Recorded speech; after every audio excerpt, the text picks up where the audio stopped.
Verifying guts it out. Farbridge redeems American turf racing for the day, and controversy at Prairie Meadows in a dead heat, and more on this episode of the Win Place Show. Today's video is brought to you by Assiniboia Downs Gaming and Event Center. And be sure to tune in to Trust the Profits Live Mondays at 8 p.m. Eastern for Monday Night Lights, hosted by Matthew DeSantis. Salutations and welcome, friends. I'm your host of this episode of the Win Place Show. My name is Matthew DeSantis, and you can find me on Twitter at the handle at Failed to Menace.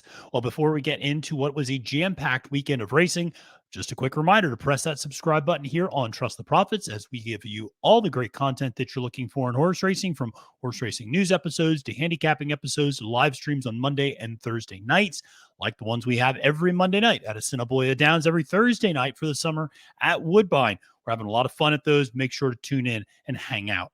Now, additionally, like this video and comment below with what was your biggest takeaway from this weekend's racing. There was a lot of big races on both sides of the Atlantic, which we're going to touch on.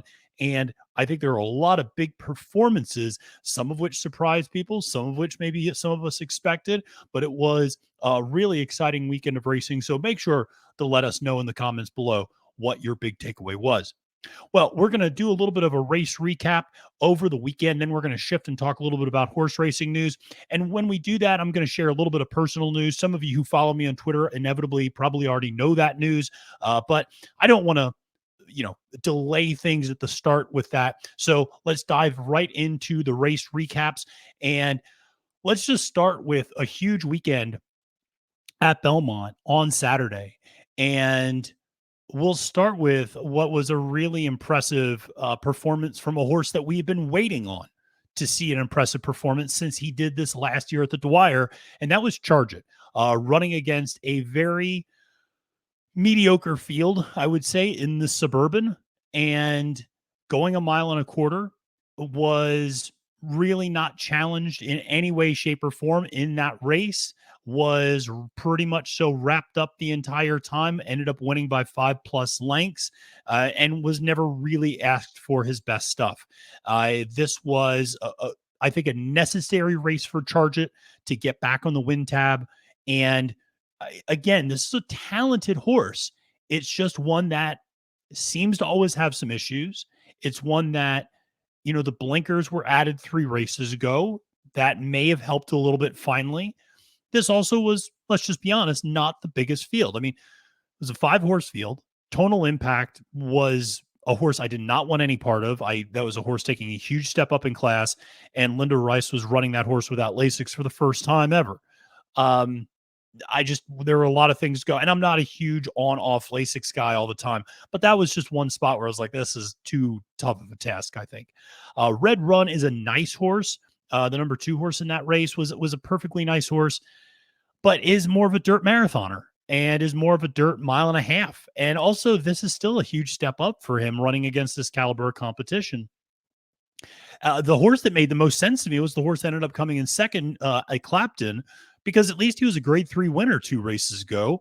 And this was a great example of people not taking a horse seriously because of the connections, because Ismael Jaramillo rides down at Gulfstream Park and does not ride up in New York.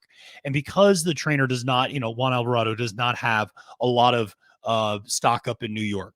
Therefore, people look past the horse. Oh, well, the Linda Rice horse, that must be the one we want to bet on. And people kind of gravitate towards those familiar names up in New York. It provided a great opportunity because Clapton was 11-1 on the board. And that was just absolutely bonkers to me for a grade 3 winning horse 2 races ago, who finished 3rd last time out behind Rattle and Roll, who's gone on to win another grade 3 and finish 2nd in a grade 1 since then. That was a horse that just had so much class. And I thought, why am I taking crazy pills? Am I the only one who likes this horse? And fortunately for me, I was maybe the only one who liked that horse, because I slammed that exacta something fierce. And a horse like Charge It, paying a 10-1 exacta, can't really ask for much more than that. So that was a good effort there from Clapton for second. But like I said, Charge It returns a 106 Beyer speed figure in that race, and just, looked easy. And things usually don't look easy for Charge It.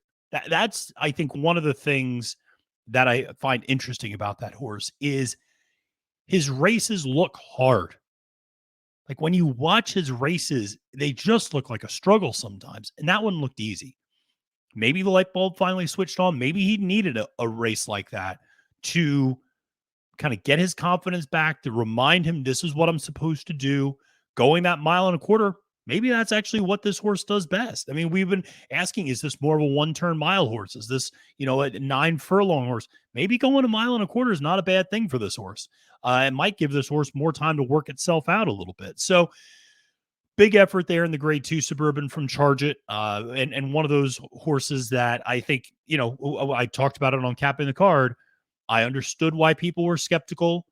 And if you listen to Capping the Card, I said, I'm giving him one more chance here. Well, he redeemed his chance. So now I'm going to give him another chance probably in the next race, depending on obviously who's in the next race and, what his caliber of competition is going to be and where he's going to go.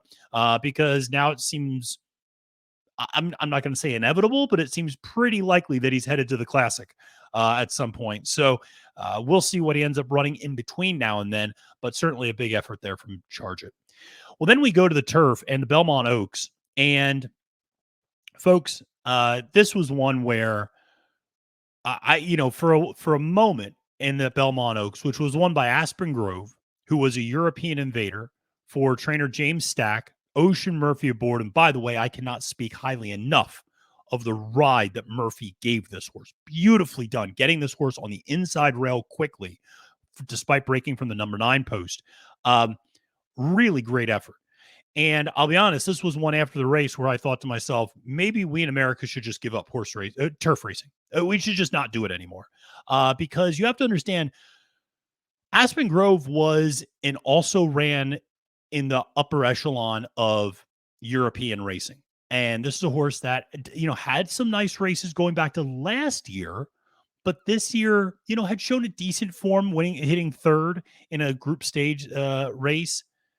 But last time out was finished dead last in the Irish 1,000 Guineas, granted to a monster field, to Tahria and Meditate and others. So it was a monster field, but finished last and was very, very well beaten in that race.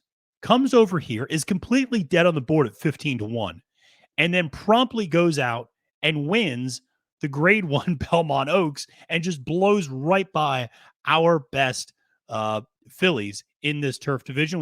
I'm going to show you a little bit of the clip here, and make sure to pay attention to the number 9 horse, Yellow Cap, with Ocean Murphy aboard. That's the horse you're going to want to look at, making the move there, kind of in mid-pack right there, with a little bit of the blaze.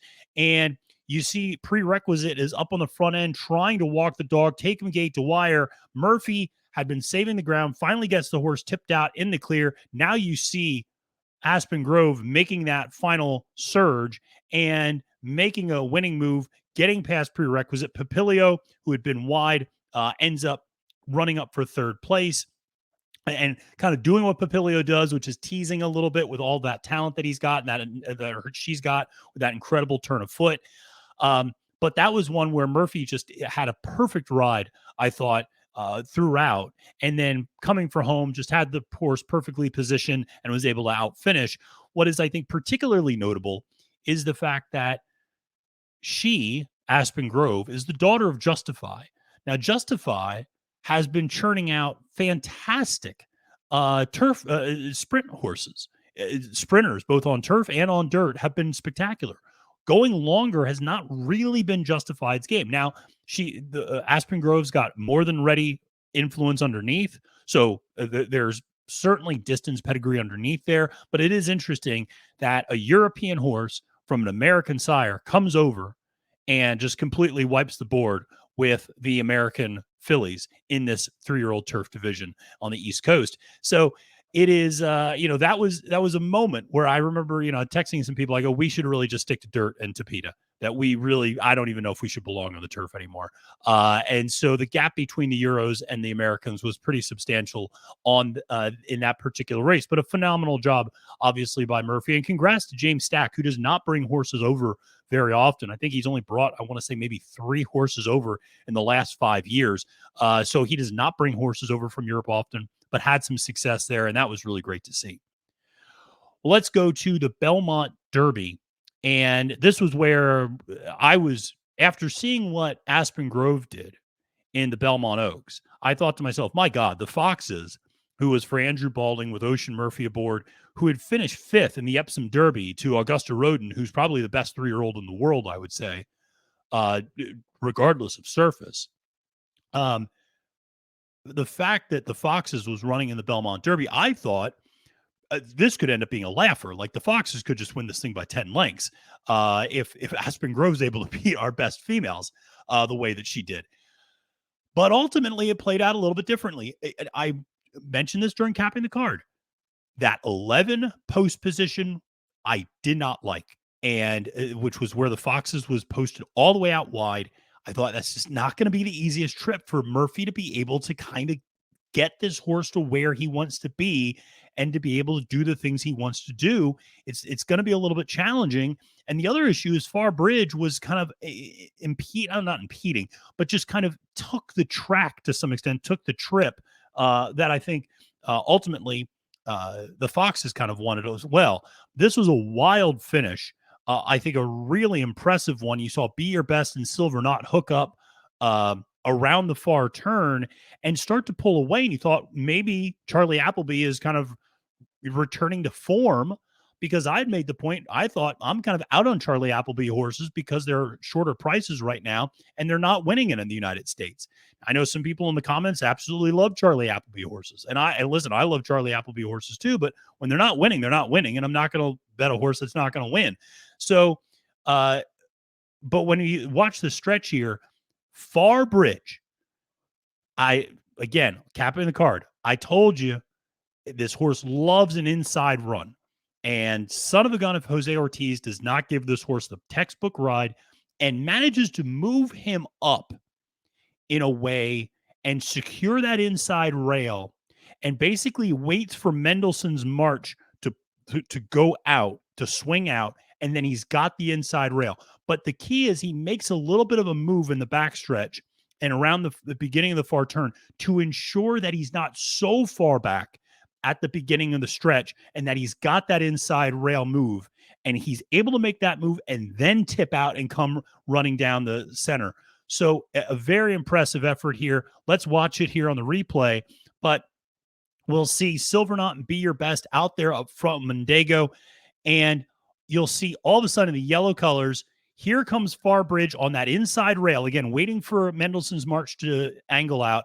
Now Jose goes to the left-handed whip, gets him out in the center of the track. He's coming and is able to run down Mondego, and you see the Foxes making a furious charge late on the inside. Now let's watch that one more time because there's a couple of things I want to point out as well, which is look how wide Webslinger is. Webslinger is the 4-horse and goes about 8 wide at this point to kind of come down around the far turn, and he's flying up as well. You all of a sudden see those yellow saddle pad for the number 4 horse making that big move. He ends up flattening out a little bit, but still I thought made a really big run in that particular race. Very impressive considering where it is. Like you said, you see the Foxes weaving in and out to try to get a little bit of clear run, but Far Bridge ultimately gets the job done for Todd Pletcher. This was a horse that supremely talented, and it was nice to finally be able to see that horse put it all together.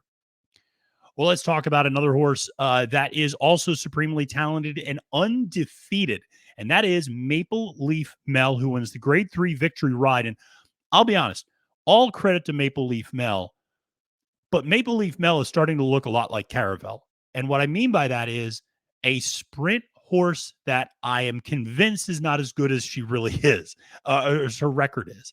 All credit to her for getting the job done. But I rarely have ever seen a speed horse in sprints get uncontested leads as much as Maple Leaf Mel does. What Flavian Pratt was doing on Dazzling Blue is beyond me. Dazzling Blue, the number 2 horse in that race, has one way to win, and that is to gun it to the lead. And what does he do? He rates. What are you doing? Maple Leaf Mel is the only other speed in the race, and by every metric, Dazzling Blue is faster, and yet decides to sit and allows Maple Leaf Mel to just get out there on the front end and just Okay, I'll set whatever fractions I want. I'm not going to be contested.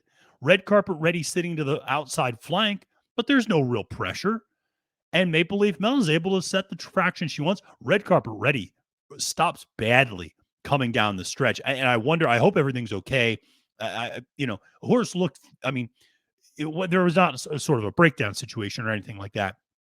Hope the horse scoped okay afterwards. I don't know if there was bleeding. I don't know what might have happened in that particular race because that horse really backed up coming down the stretch. And in a way that I've never seen her do that before. So I do wonder if she might have bled. But again, speculation. We'll see what Rusty Arnold ends up saying. Vava ends up kind of running up for third, making a late charge. But Dazzling Blue finishes second. And I'll be honest, the race it reminded me of was the 2021 Breeders' Cup Classic, where Medina Spirit made a business. Well, Medina Spirit didn't make a business decision. Johnny Velasquez looked like he made a business decision, which was, I can't beat Knicks Go on the front. If I go and press Knicks Go, I'm going to cook my horse and I'm going to lose. Now, consequently, Knicks Go might very well lose, but I know I'm going to lose. So what am I going to do? I'm going to sit back off of Knicks Go. But by sitting back off of Knicks Go, you guarantee that Knicks Go is going to win the race. Okay. And this kind of felt like what Flavian did with Dazzling Blue. It's like, listen, I might burn my horse up if I try to run up front with Maple Leaf Mel. Maple Leaf Mel might not win. I might not win. Somebody else might win. So what I'm going to do is I'm going to take back. But by taking back, you guarantee you're not going to win the race. It just, it was a frustrating thing to see from a perspective of going, this horse only has one way to win, and that's to go, and you're not going to go. So you're running for second? Like, what's the logic here? So a little bit of a frustrating ride there from Dazzling Blue, I thought, who was a horse I thought might take a really big step forward, and certainly did take a little bit of a step forward. But again, interesting tactics deployed there by Pratt on that horse. And, we'll see. Maple Leaf Mel, listen, she's undefeated. So you can't take anything from her. I do wonder what happens when she finally runs in a race where she's genuinely pressed on the front end, because I have a feeling she's not the goods in that case. I have a feeling she's not some super horse. She's mortal, just like any other horse would be if they were pressed on the front end. So that's, again, no shots at Maple Leaf Mel, but I just think I want to see her get tested a little bit more on the front end. Well, let's move from Belmont to the middle of the country, and let's go to the Indiana Derby. And ladies and gentlemen, Verifying did his level best to imitate Midnight Bourbon and Tacitus and just completely fumble the bag despite being a 2-5 shot, or maybe a 3-5 shot, I think, by the time the gates open. And that was one where there were some scratches. Active Fool scratched. There was very little speed in the race. And so it made it pretty obvious that Verifying was going to be able to get the exact trip he wanted, and he didn't really have to worry about his closers anymore. And despite getting things exactly the way he wanted, Raise Kane and Cagliostro, who we'll talk more about in a second, gave him their best. Raise Kane almost got there. Photo finished, but you could tell in real time that Verifying had it. And a thrilling stretch run there. And the defining part of the stretch run is two parts. Raise Kane kind of hanging, which is not a great look if you're a Raise Kane supporter, which shout out to my friend Chase Sessions, he was. And Cagliostro weaving through or trying to figure out a way through. I mean, Cagliostro had one of the worst trips you're going to see in the stretch and in recent memory. In this Indiana Derby, and might very well have been the best horse on the day, but Verifying gets the win. And you see here, they're rounding the turn. Keep your eye on the black cap and yellow silks of Cagliostro, the number 8. This horse is boxed up, tries to go inside. What happens? Verifying comes down. The horse now has to check up pretty severely. Now tries to re-rally. Now what happens? Raise Kane comes running down on him. Now suddenly he's got to switch paths again, go to the inside, try to get past the number 1 horse, intersect, and transect, I should say, and doesn't get there. Verifying ultimately holds on for the win. Thrilling stretch run. Credit to Verifying. He got the job done. This is a very honest horse. I mean, I had a soft spot in my heart for Midnight Bourbon for all those years as a horse that just always gave his all, always tried hard, but just always came up a little bit short. And Verifying's a little bit like that, where he's a horse that he's never going to win in dominating fashion. And he had to go to the Grade 3 Indiana Derby against a field that had a lot of scratches and some horses that, Raise Cane last time out was a distant fourth place in the Matt Win. Cagliostro, the last time that horse ran without Lasix, was in the Louisiana Derby and finished well back that day. I think we did realize a couple of things. One, we realized Cagliostro, I think, is a legitimate horse for Cherie DeVaux, who's had a really nice week. She won a nice stakes race on the turf on Friday at Belmont. And so credit to her. She's had a nice weekend.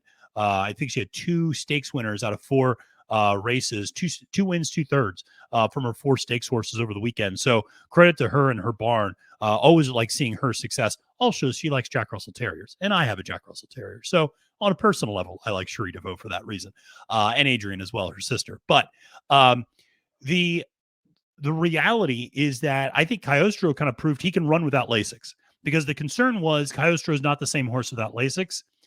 He can run without Lasix. That was a very troubled trip. He's going to get a decent speed figure from that. He's probably going to go to, maybe the St. Louis Derby next, or, who knows? I wouldn't be surprised if he ends up in the Pennsylvania Derby at some point. And so that's going to be interesting to kind of see his trajectory.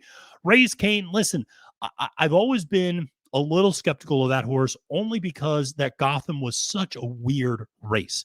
That 1-turn mile in absolutely horrendous sloppy seal conditions, the riderless horse, the insane pace. There was just a lot going on in that 1-turn mile race that I never really knew how that race was going to come back. And so Raise Cane, certainly turns in a valiant effort. Would have liked to see him try to get by verifying in that spot, but just kind of hung a little bit, couldn't quite get by.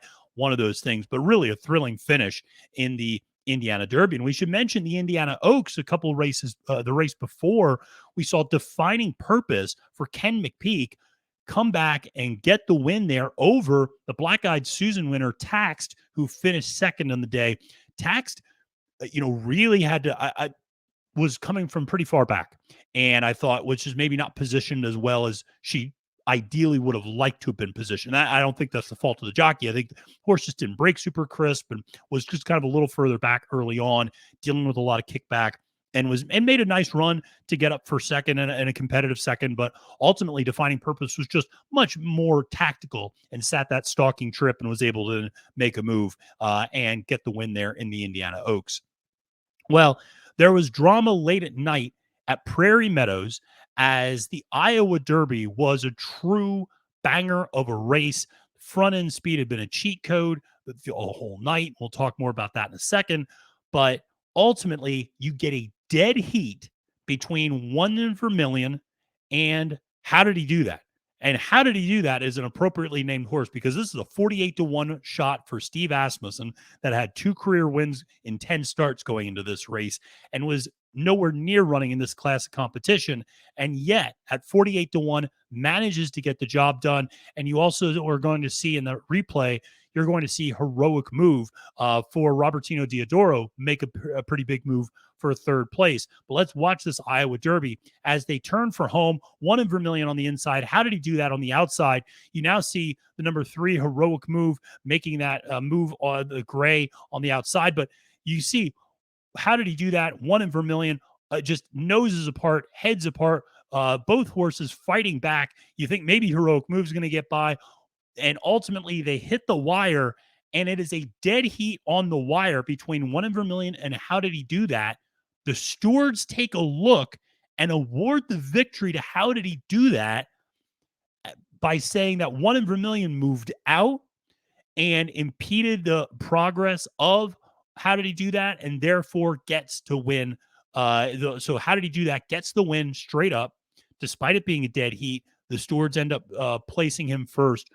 One in Vermilion gets second. Heroic Move gets third. I know a lot of people were asking, why did they not move One in Vermilion back to third, potentially, because Heroic Move was so close and would have been impacted by the move out as well. You'll have to ask the stewards that question. I don't know. I think their logic was that there was not much that maybe the impact on heroic move was a little bit lesser than it was on how did he do that. But ultimately, what a thrilling race out there at the Iowa Derby. And Dennington, who was a pretty popular horse for Ken McPeak, finishes fourth in that race. So that was an exciting race.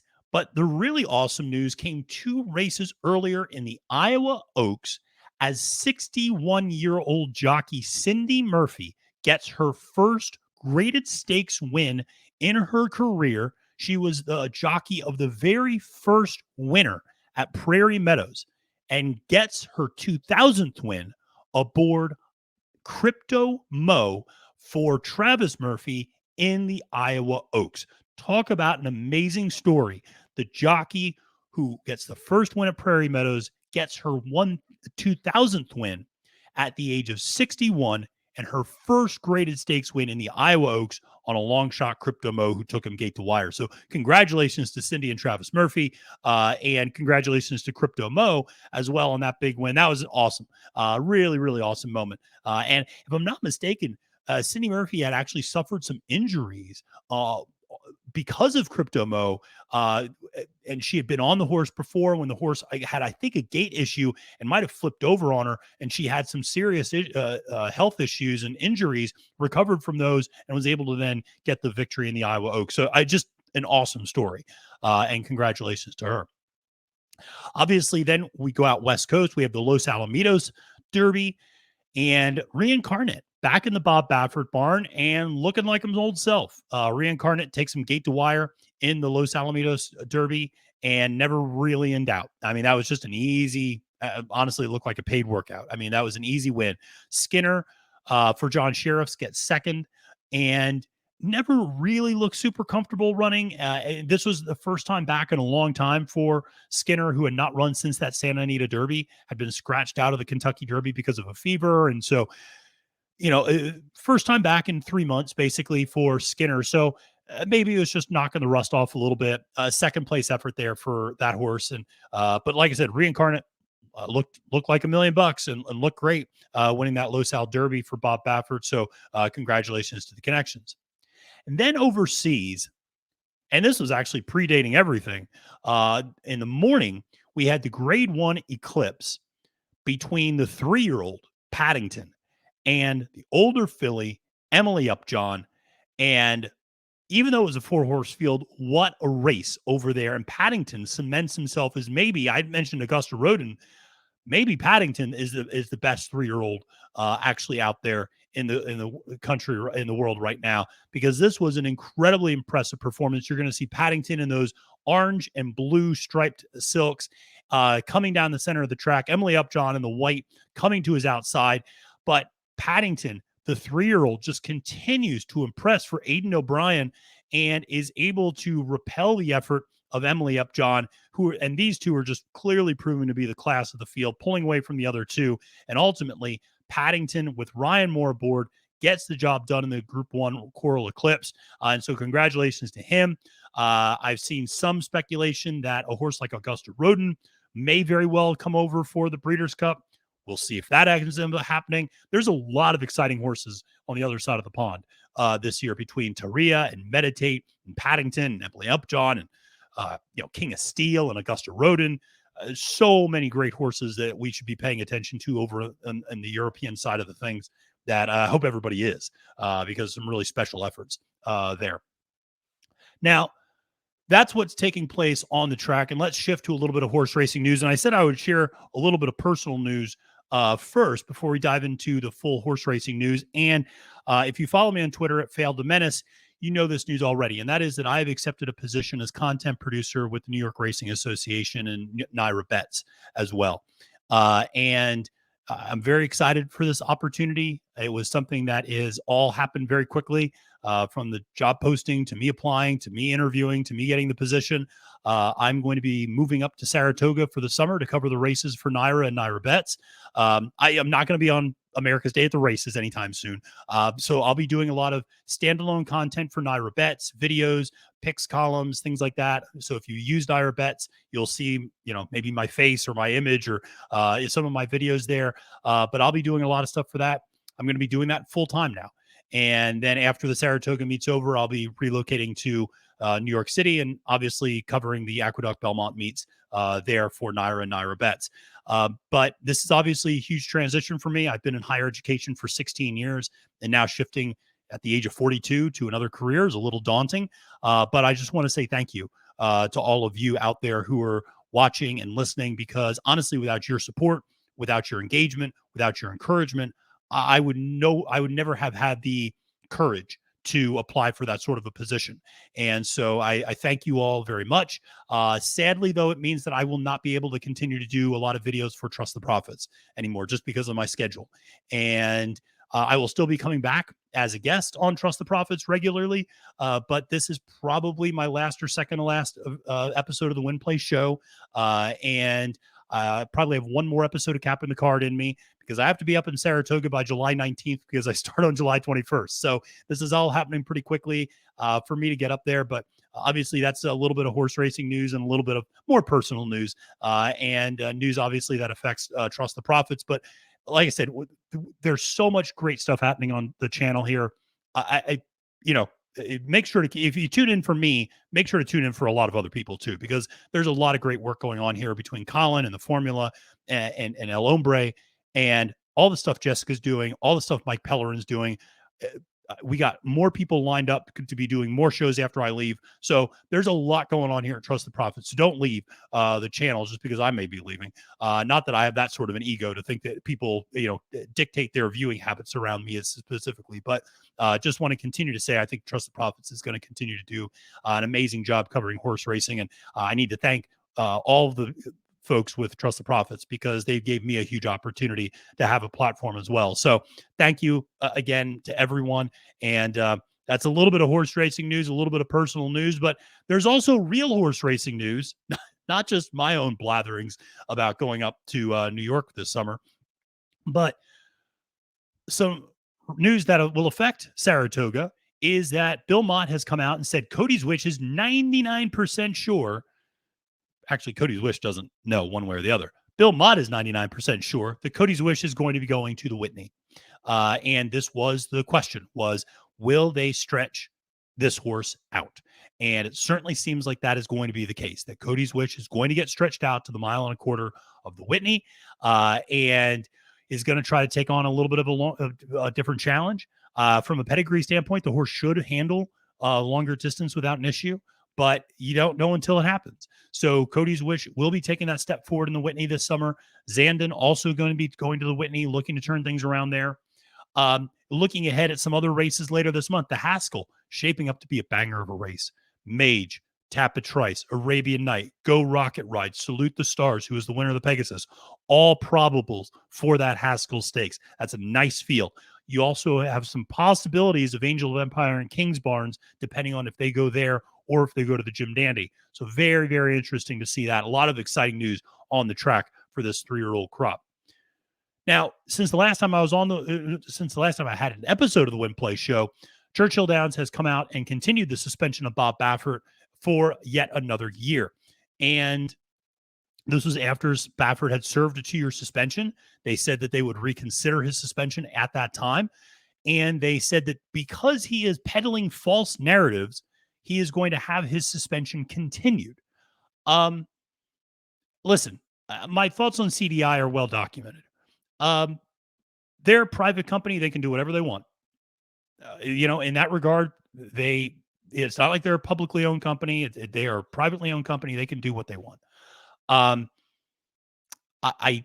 question their logic on this sometimes. It seems just to be a personal vendetta at this point, rather than anything that has basis of reality. I mean, to use something like, Bob Baffert is, peddling a false narrative, and that's why we're going to continue the suspension. Mind you, Baffert has not had one violation since the suspension, which is actually pretty damn remarkable. It just feels vindictive. And listen, there's a lot of people who are vindictive in this world, and they don't want to forgive and forget. And and somebody brought this point up, that if it was 150, if it wasn't the 150th Kentucky Derby this coming year, maybe the suspension doesn't get extended. But I don't know if they want Bob Baffert around for the 150th celebration of the Kentucky Derby on such a big year. I don't know if that had any actual logic in the decision, but I think the other thing to point out is, this idea that somehow, well, Bob Baffert didn't take responsibility, therefore, it's justified to continue to suspend him. There are not a lot of trainers who take responsibility for positive tests. There's a lot of trainers who will cry foul, who will say, oh, it's just cross-contamination. This happened without my knowing, blah, blah, blah, blah. We see this all the time, okay? Very rarely do we see trainers come out and admit to a positive test. I remember Tom Amos did this like a year or so ago. Came out and said, yeah, I have to do better. I take full responsibility. That's awesome. When that happens, fantastic. Like that's what you want to see, honestly. But it's rare for trainers to come out and go, oh, yeah, that's my fault. I shouldn't have done that. It's rare. So this idea that somehow, well, because Bob Baffert fought the suspension, this justifies another year of the suspension, that just rings a little hollow to me in a lot of ways. But again, CDI can do what they want. And what they want is not to have Bob Baffert around. And there's a lot of people who do agree with him on that. And there's a lot of people who disagree with him on that. But, it's so interesting to see how this sport has become divided on this issue in a way that it wasn't initially. That's the kind of crazy part, is that I think initially, just judging the temperature of the horse racing public, felt like the public opinion was on CDI's side. The longer this has gone, it starts to feel like now public sympathy is starting to actually swing back. And while it is not majority Baffert, it feels as if Baffert has become somewhat of a sympathetic figure. And I have to say, for CDI to turn Bob Baffert into a sympathetic figure, that's the biggest upset we've seen this year, I think. So it is a messy situation that's not going to get any cleaner over the next year. That is for sure, as we continue to track and monitor that. Now, speaking of suspensions, there's been a lot of news in that space as HISA has taken effect, as a lot of the welfare, the integrity and welfare checks are taking place. We've seen reports that McLean Robertson, the trainer up at Canterbury, has been suspended basically indefinitely for positive tests on his horses. Ray Handel, the trainer in New York, had a very bizarre last week where he was suspended provisionally and then reinstated about 48 hours later. However, the case is still pending, but it does seem to be more of a genuine case of cross-contamination with Zerolone and Zeranol, which is an anabolic agent. It does seem like the lab came back and said, yeah, the second test might not have actually, there might be some cross-contamination issues here. And so that case is still pending. Handel, though, who is a very public figure on Twitter, I will say has been very adamant about his innocence in this whole case. And to the point where you're like, well, if he's that adamant that he's innocent, maybe he is actually innocent in this. But that's certainly one to keep an eye on as that matriculates through the system. And then at Horseshoe Indianapolis, we saw trainer Randy Smith and two jockeys, Juan Marquez and Armand Rodriguez, both get suspended provisionally as well. Those are quarter horse trainers and jockeys, but still something to note. Now, what's interesting to me is that people can look at that and you can certainly see the dark clouds of, wow, geez, look at all this mess that's taking place in horse racing. The comparison that I make, and I say this as someone who, taught political science for a long time, is when I would teach comparative politics, I would talk about India as a country a lot of times. We talk about the, politics of India. India is a country that has an amazing amount of corruption in its political system, but they arrest their politicians regularly for corruption. The crazy part over there is that when you talk to Indians and when you survey Indians, they will say they have great confidence in their system because of all the arrests, because they go, well, that system's working. See, if we didn't have arrests, I'd be worried. But we know there's corruption. People are getting arrested for the corruption. Therefore, system's working. We're happy. So it's an interesting way to respond to corruption. And so I do think of that a little bit when I see some of the HISA implementations and when I see some of these news articles, seemingly popping out every day with new trainers being suspended provisionally, positive tests, etc. On one hand, you go, whoa, geez, they got a lot to clean up. On the other hand, you can look at it and go, hey, this is working. There's actually people are being held accountable. Suspensions are taking place and taking place in a timely fashion. So on a certain level, I think you can definitely find the silver lining to it. So it's interesting to see. Something we'll continue to track over the next several months as it gets more well established in the industry. But like I said, just something to make note of there to close things out. But again, thank you so much for all the support. Really appreciate everybody's kind words. Who offered congratulations and well wishes to my position at NYRA. I still have another week of doing content here at Trust the Prophet, so this is not my last episode by any stretch. There will be no tears. My background might start looking a little bit more bare as I start packing things up, but I just want to say thank you again for all of your help, all of your support, all of your encouragement, all of your kind words over the last several months. It's meant the world to me in a way that you will never possibly know. And so I just want to say thank you again to all of you and remind you that until next time, my name is Matthew DeSantis, wishing you a great and profitable day at the races and reminding you that it's now post time.